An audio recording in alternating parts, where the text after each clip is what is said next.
Good morning students, आप सभी का जूलॉजी की ऑनलाइन क्लासेस में हार्दिक स्वागत है। प्रीवियस क्लास में अपन ने जो बैक्टीरियल सेल्स में सेक्सुअल रिप्रोडक्शन की जो मेथड्स थे, कॉन्जुगेशन, ट्रांसफॉर्मेशन और ट्रांसडक्शन, वो कंप्लीट कर लिए थे। लास्ट क्लास में अपन ने ट्रांसडक्शन भी कंप्लीट कर लिया था डायग्राम बनाकर। आज जो टॉपिक स्टार्ट करने जा रहे हैं अपन, वो है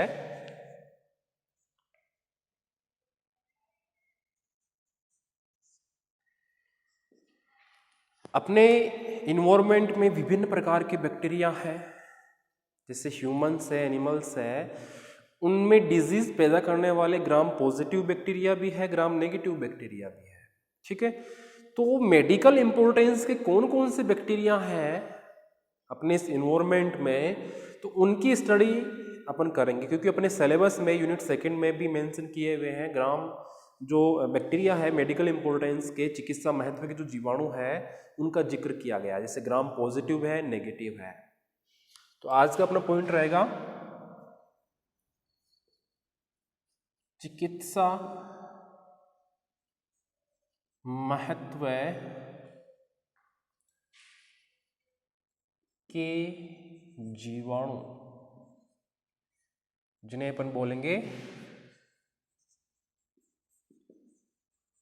बैक्टीरिया ऑफ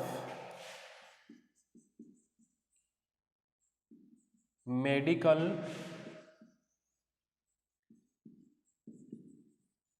इंपॉर्टेंस। यानी मेडिकल लाइन की जो बैक्टीरिया है वो कौन कौन से बैक्टीरिया है जो अपना इंपॉर्टेंट रोल निभाते हैं डिजीज पैदा करने में। आपने नाम सुने होंगे कोकाई का, बेसिलस का या बेसिलाई का, या फिर टिटेनस का, माइक्रोबैक्टीरियम लेप्रे का। ये सभी जो बैक्टीरिया है आपके सिलेबस में भी दिए हुए हैं, और ये सभी बैक्टीरिया अपना बहुत महत्वपूर्ण योगदान रखते हैं डिजीज उत्पन्न करने में।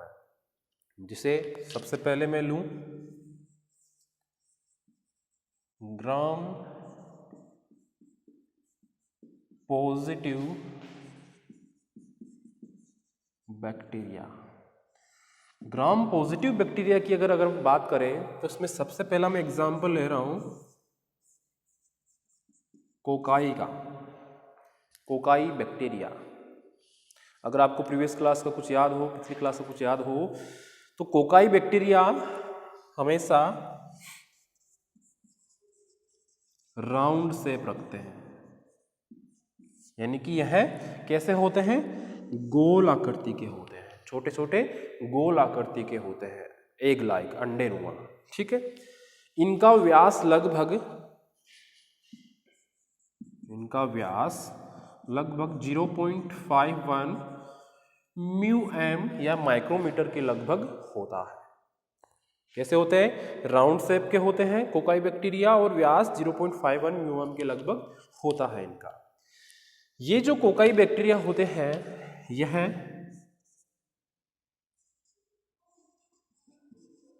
एरोबिक या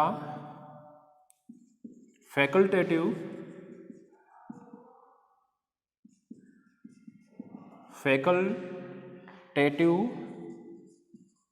एरोबिक अथवा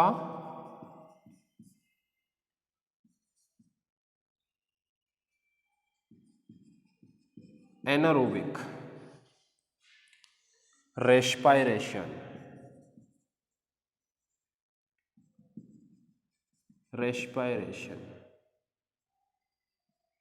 करते हैं। एरोबिक मीन्स वायुवीय, फैकल्टेटिव एरोबिक मीन्स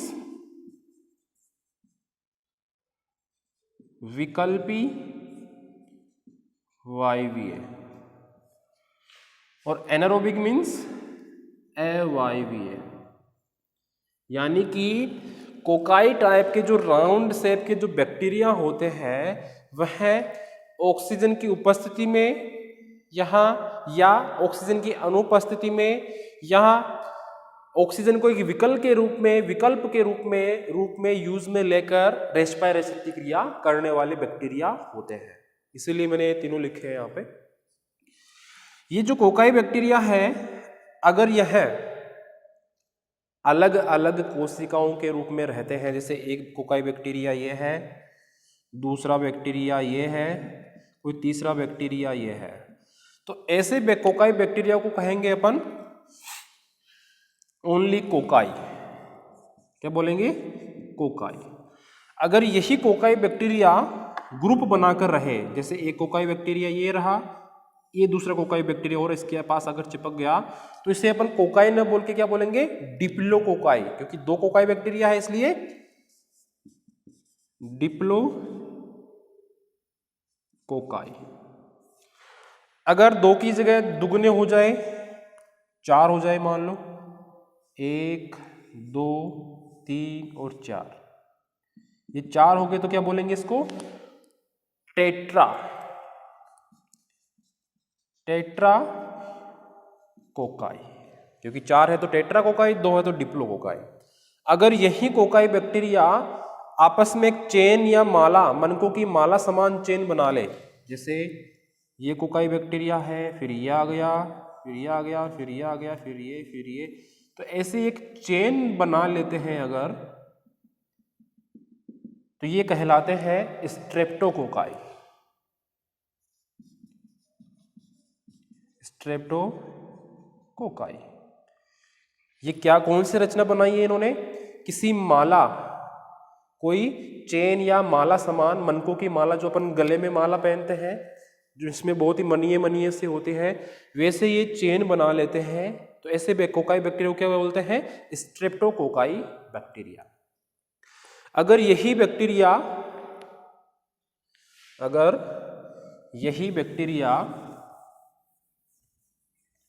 अंगूर के गुच्छों के समान गुच्छा बना ले, यानी घनाकार आकृति, एक बैक्टीरिया ऐसे, फिर ऐसे, फिर ऐसे घननुमा क्यूब लाइक स्ट्रक्चर अगर बनाते हैं,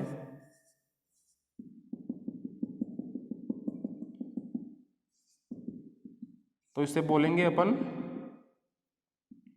स्टेफाइलो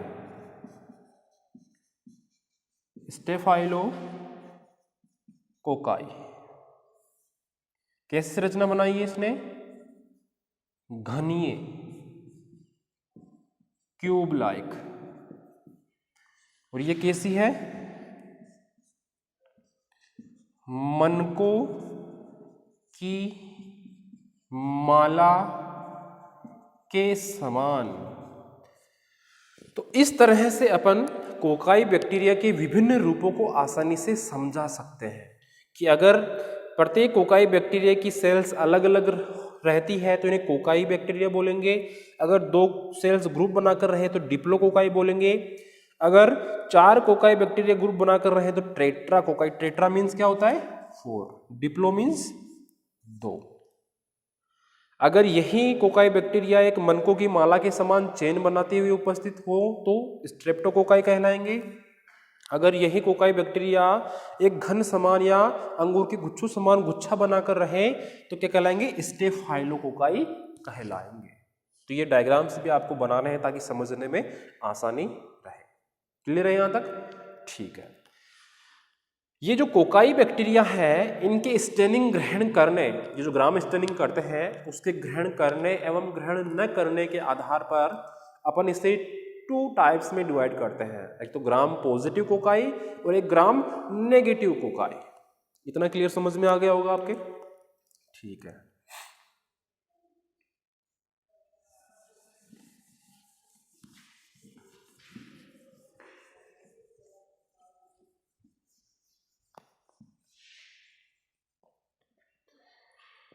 वो तो पहले अपने स्टडी कर रहे हैं ग्राम पॉजिटिव बैक्टीरिया में। एग्जांपल लिया अपने कोकाई बैक्टीरिया जो ग्राम पॉजिटिव होते हैं। ठीक है। तो स्टेनिंग, अगर स्टेनिंग के ऊपर अपन बात करें, स्टेनिंग पे बेस पे अपन देखें तो कोकाई बैक्टीरिया 2 टाइप के होते हैं, ग्राम पॉजिटिव और नेगेटिव। ठीक है। तो ग्राम पॉजिटिव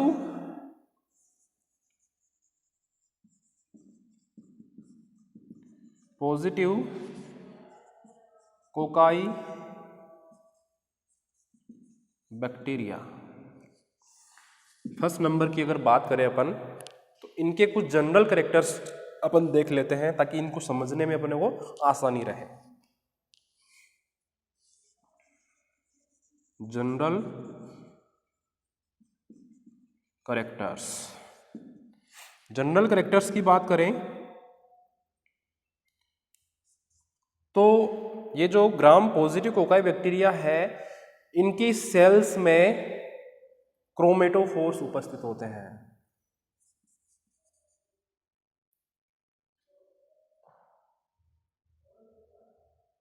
क्रोमेटोफोर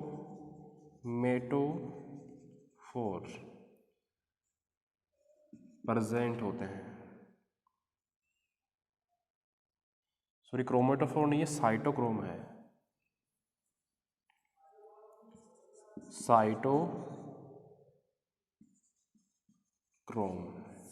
साइटोक्रोम अपन जानते हैं कि साइटोक्रोम एक तरह के वाहक होते हैं, कैरियर होते हैं, वाहक जिन्हें बोलते हैं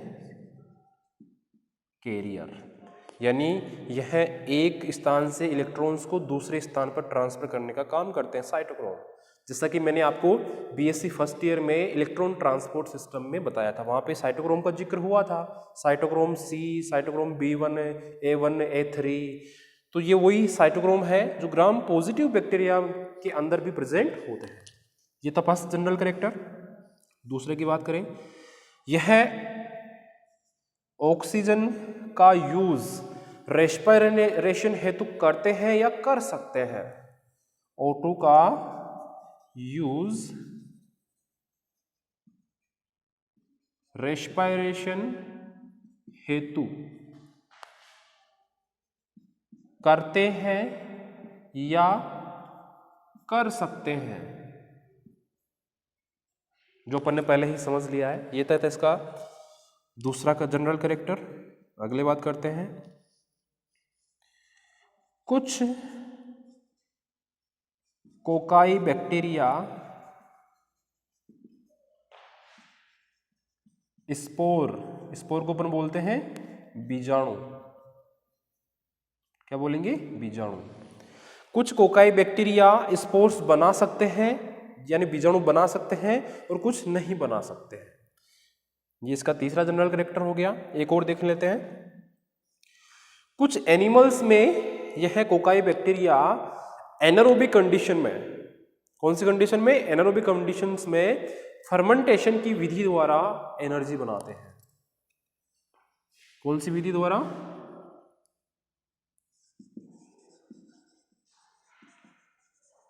फर्मेंटेशन, जिसे पर बोलते हैं किण्वन विधि द्वारा क्या बनाते हैं? एनर्जी बनाते हैं। यानी कि कुछ ग्राम पॉजिटिव टाइप के जो कोकाई बैक्टीरिया है वह कुछ एनिमल्स की सेल्स में अवायवीय परिस्थितियों में, जिन्हें अपन बोलते हैं एनारोबिक कंडीशंस में फर्मेंटेशन, जिसे बोलते हैं किण्वन की क्रिया द्वारा एनर्जी बनाने का काम भी करते हैं। तो इस तरह से अपन ग्राम पॉजिटिव कोकाई बैक्टीरिया के मुख्य लक्षण आसानी से समझा सकते हैं। क्लियर है यहां तक? ठीक है। आगे कुछ माइक्रो कोकाई यानी कोकाई का छोटा रूप, कुछ माइक्रो कोकाई जो बैक्टीरिया होते हैं वह सॉइल, फ्रेश वाटर, कुछ माइक्रो कोकाई टाइप के बैक्टीरिया सॉइल में और फ्रेश वाटर में उपस्थित भी रहते हैं। इसके अलावा यह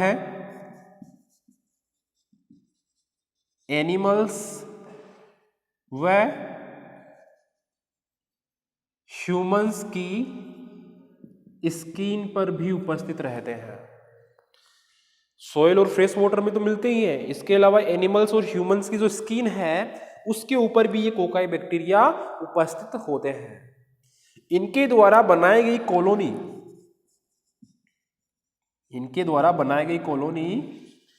रेड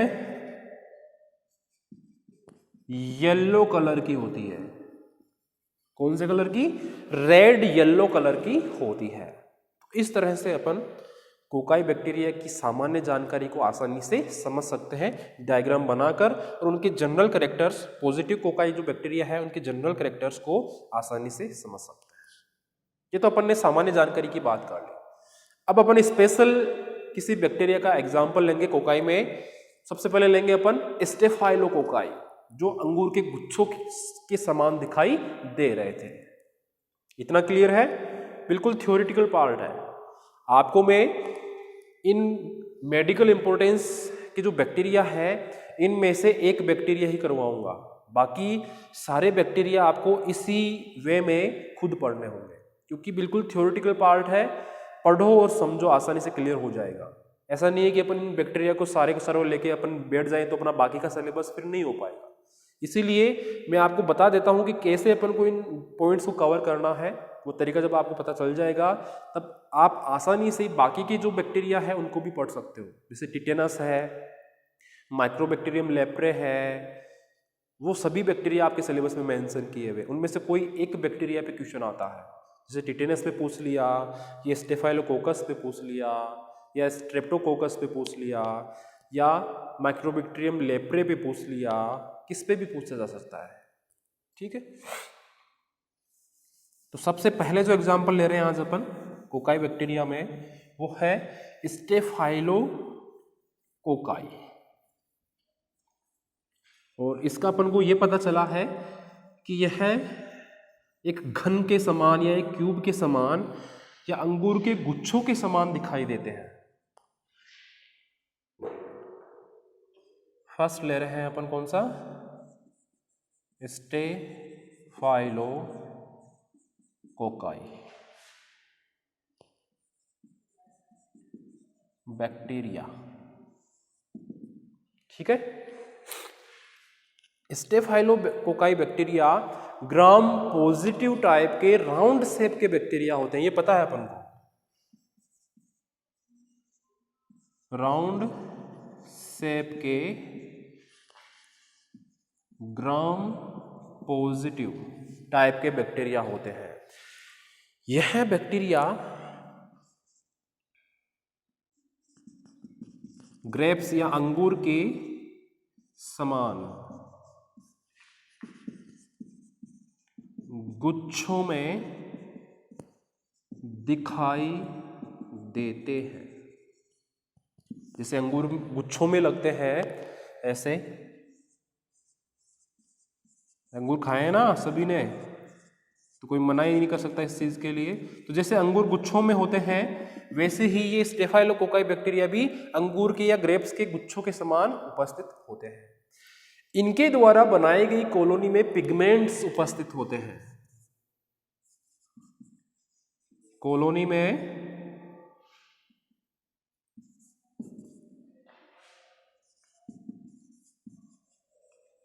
पिगमेंट्स जिन्हें अपन बोलते हैं वर्णक, वो देखे जा सकते हैं। जब अपन इनकी स्टडी करेंगे तो इनमें अपन को पिगमेंट्स दिखाई देंगे, वर्णक दिखाई देंगे। इनकी ये जो कॉलोनी है यह हमेशा सॉलिड बेस वाले मीडियम, जो ठोस आधार वाला मीडियम होता है उस पर ही बनाई जाती है। यानी अपन आर्टिफिशियल रूप से, कृत्रिम रूप से इनको लैब में भी उगा के देखें, ग्रो करके देखें, तो यह हमेशा सॉलिड बेस वाली मीडियम में ही ग्रो करते हैं। ठोस आधार वाली मीडियम में यही या माध्यम में ही ये संवर्धित होते हैं। क्लियर है यहां तक? इस टाइप के बैक्टीरिया ह्यूमन में डिजीज उत्पन्न करते हैं। तो अपन क्या लिखेंगे? यह ह्यूमन में डिजीज उत्पन्न करते हैं एवं बहुव्यापी होते हैं। बहुव्यापी मीन्स हर जगह पर ये मिल सकते हैं, जैसे सोइल में है, वाटर में है, एनिमल्स की स्किन पे है, ह्यूमन की स्किन पे है, इसलिए ये बहुव्यापी प्रकार के बैक्टीरिया होते हैं। इन्हें पायोजेनिक बैक्टीरिया अर्थात यह जो बैक्टीरिया है यह स्किन पर उपस्थित होकर, अवेलेबल होकर उसमें सूजन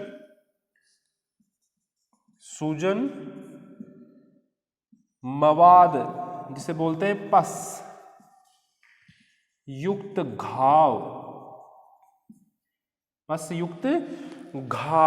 उत्पन्न करते हैं। यानी जो स्टेफाइलोकोकाई बैक्टीरिया है यह स्किन पर, चाहे वो एनिमल्स की हो चाहे ह्यूमंस की हो, उस पर उपस्थित होकर, अपने जाना है कि ये ह्यूमन में रोग पैदा करते हैं, तो ह्यूमन में कैसे रोग पैदा करेंगे? स्किन पर सूजन पैदा करेंगे और मवाद युक्त घाव उत्पन्न करेंगे। ठीक है, इसीलिए इन बैक्टीरिया को पायोजेनिक बैक्टीरिया, क्या बोलेंगे? पायोजेनिक बैक्टीरिया अर्थात पस फॉर्मेशन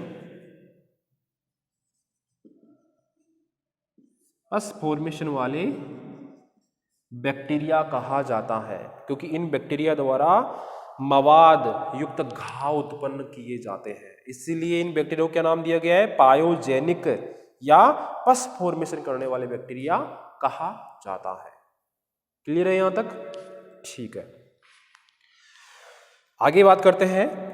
यह जो बैक्टीरिया है स्टेफाइलोकोकाई बैक्टीरिया, यह हॉस्पिटल के इन्वायरमेंट में पेनिसिलिन एवं अदर एंटीबायोटिक जो मेडिसिन्स है उनके प्रति प्रतिरोधक क्षमता प्राप्त कर चुके हैं। ये सबसे बहुत इंपॉर्टेंट बात है कि ऐसा इन्होंने कर लिया है। ध्यान से सुनना इसको। मैं कह रहा हूं कि ये जो अंगूर के गुच्छों के समान जो बैक्टीरिया दिख रहे हैं, जो पसयुक्त घाव उत्पन्न कर रहे हैं, यह हॉस्पिटल के इन्वायरमेंट में पेनिसिलिन क्या है? एक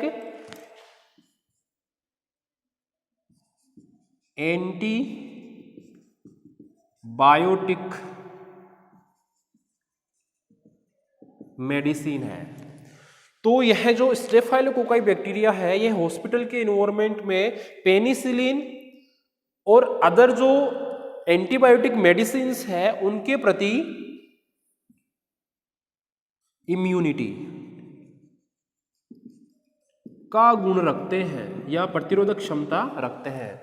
यानी कि पहले जो स्टेफाइलोकोकाई बैक्टीरिया थे, अगर किसी ह्यूमन में इस बैक्टीरिया द्वारा डिजीज उत्पन्न हो रखी है, अगर उसको पेनिसिलिन नामक एंटीबायोटिक दी जाती थी तो वो ठीक हो जाता था। लेकिन धीरे धीरे क्या हुआ, इन स्टेफाइलोकोकाई बैक्टीरिया ने इन एंटीबायोटिक मेडिसिन के प्रति, जैसे पेनिसिलिन के प्रति प्रतिरोधक क्षमता बनाना स्टार्ट कर दी, इम्यूनिटी बनाना स्टार्ट कर दी, जिसके कारण यह पेनिसिलिन दवाई का इस बैक्टीरिया पर कोई असर ही नहीं होता। जैसे अभी कोरोना के लिए वैक्सीन बना रहे हैं, वो 50% सक्सेसफुल हो रही है, लेकिन उस टाइम तक कोरोना खुद की स्ट्रक्चर को चेंज कर लेता है तो वो वैक्सीन फेल हो जाती है। तो सेम ऐसी कहानी इसके साथ है। इस स्टेफाइलोकोकाई बैक्टीरिया ने पेनिसिलिन एंटीबायोटिक के प्रति इम्यूनिटी बना ली तो इसका असर नहीं हो रहा। इसीलिए ये जो स्टेफाइलोकोकाई बैक्टीरिया है इसका मेडिकल लाइन में बहुत बड़ा इंपॉर्टेंट रोल है। इंपॉर्टेंट रोल, इसीलिए स्टार्टिंग का जो अपना टॉपिक था वो यही था, मेडिकल इंपॉर्टेंस के बैक्टीरिया। अपने आप इंपॉर्टेंट हो गया क्योंकि इसके लिए खिलाफ जो एंटीबायोटिक मेडिसिन बनाई थी वो काम ही नहीं कर रही, तो अपने आप ये बहुत महत्वपूर्ण हो गया कि ऐसा क्यों किया इस बैक्टीरिया ने। तो इसीलिए यह एक इम्पोर्टेंट रोल निभाता है, इसलिए इसकी स्पेशल स्टडी की जाती है, इसलिए अपने यहाँ पे ये सिलेबस में भी है। ठीक है, इतना क्लियर है? ओके, आगे बढ़ते हैं अपन। ये जो स्टेफाइलोकोकाई है यह कोएगुलेज नामक एंजाइम उत्पन्न करता है, जिसके आधार पर इसकी 2 सब क्लास बनाई गई है। किसके आधार पर? कोएगुलेज एंजाइम उत्पन्न करने के आधार पर इस स्टेफाइलोकोकाई को 2 सब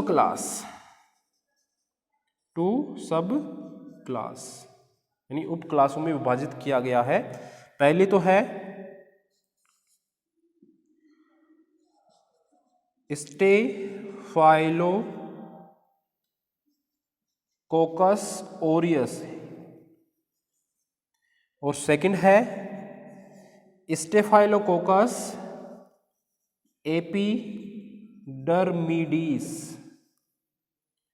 पहली तो है स्टेफाइलोकोकस ओरियस और दूसरी है स्टेफाइलोकोकस एपिडर्मिडिस। ये दो सब क्लास है या उपवर्ग है किसके? स्टेफाइलोकोकाई बैक्टीरिया के। किसके आधार पर बनाए गए हैं? इनके द्वारा उत्पन्न किए जाने वाले एंजाइम कोएगुलेज एंजाइम के आधार पर। इन दोनों की अब डिटेल में बात करेंगे अपन कि ये दोनों ये जो स्टेफाइलोकोकस बैक्टीरिया की जो सब क्लास है, उपवर्ग जो है, ये क्या डिजीज उत्पन्न करती है या नहीं करती, इनका कार्य क्या है, उसकी अपन बात करेंगे। इतना क्लियर है? ठीक है।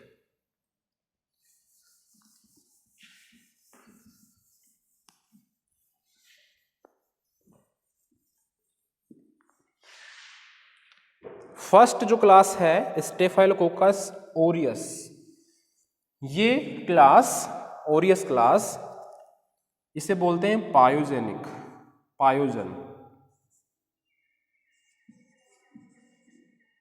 यानी कि ये पस फॉर्मेशन करने वाले हैं। पायोजन का मतलब है पस फॉर्मेशन कर सकती है एवं कोएगुलेज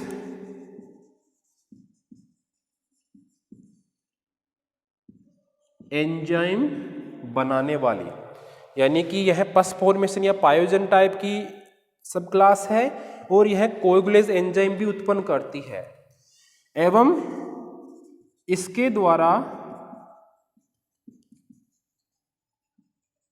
हार्मफुल मॉलिक्यूल्स भी रिलीज किए जाते हैं। यानी ये जो स्टेफाइलोकोकस ओरियस जो सब क्लास है स्टेफाइलोकोकस बैक्टीरिया की, यह पायोजन टाइप की अर्थात पस फॉर्मेशन करने वाली स्पीसीज है और यह कोएगुलेज एंजाइम भी उत्पन्न करती है और इस स्पीसीज के द्वारा या इस सब क्लास के द्वारा कुछ हार्मफुल मॉलिक्यूल्स या हानिकारक पदार्थ या कण भी रिलीज किए जाते हैं जो ह्यूमन में डिजीज उत्पन्न करते हैं। और इनके द्वारा बनाई गई कॉलोनी कैसी होती है? वाइट, लाइट येलो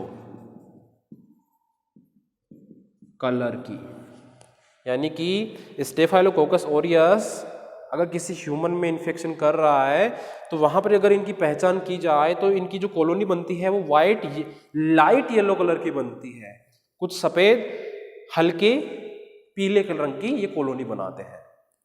सेकंड जो क्लास सब क्लास है एपिडर्मिडिस, यह पायोजन एब्सेंट होती है, यानी कि यह पस फॉर्मेशन करने वाली नहीं होती है और इनके द्वारा हार्मफुल मॉलिक्यूल्स रिलीज नहीं किए जाते हैं। जबकि ये ओरियस स्पीसीज कर रही थी हार्मफुल मॉलिक्यूल्स रिलीज, जबकि एपिडर्मिस जो सब क्लास है वो नहीं कर रही है। इनके द्वारा बनाई गई कॉलोनी ओनली व्हाइट कलर की होती है। कैसी होती है? व्हाइट कलर की होती है। तो इस तरह से अपन स्टेफाइलोकोकाई बैक्टीरिया को कोएगुलेज एंजाइम उत्पन्न करने के आधार पर टू सब क्लास में डिवाइड किए थे और इन दोनों की अपन ने डिटेल में बात कर ली है कि कौन सी डिजीज पैदा कर रही है, कौन सी नहीं कर रही है, कौन सी किस टाइप की कॉलोनी बना रही है, कौन सी किस टाइप की कॉलोनी नहीं बना रही। अब नेक्स्ट क्लास में अपन इस स्टेफाइलोकोकाई बैक्टीरिया के स्वभाव की बात करेंगे, यानी हैबिट और हैबिटेट की, आवास और स्वभाव की बात करेंगे और अपन बात करेंगे इनकी कल्चरल रिएक्शंस की, इनकी मॉर्फोलॉजी की, इनकी प्रतिरोधक क्षमता की, इनके पैथोजेनेसिटी की या रोगजनकता की, इनके डायग्नोसिस की और थेरेपी की, कि रोग उत्पन्न करने वाला कारक कौन है इनमें, इनकी संरचना कैसी होती है, इनके द्वारा रोग कैसे फैलाया जाता है, इनको आइडेंटिफाई लैब में कैसे किया जाता है और इनका उपचार कैसे किया जाता है और उनके उपचार के लिए कौन कौन सी दवाइयाँ काम में ली जाती हैं, वो सारे के सारे अपन पॉइंट्स के रूप में स्टडी करेंगे कल, जो अपन को हर एक बैक्टीरिया, मेडिकल इंपॉर्टेंस के जो बैक्टीरिया है उनमें अप्लाई करना है।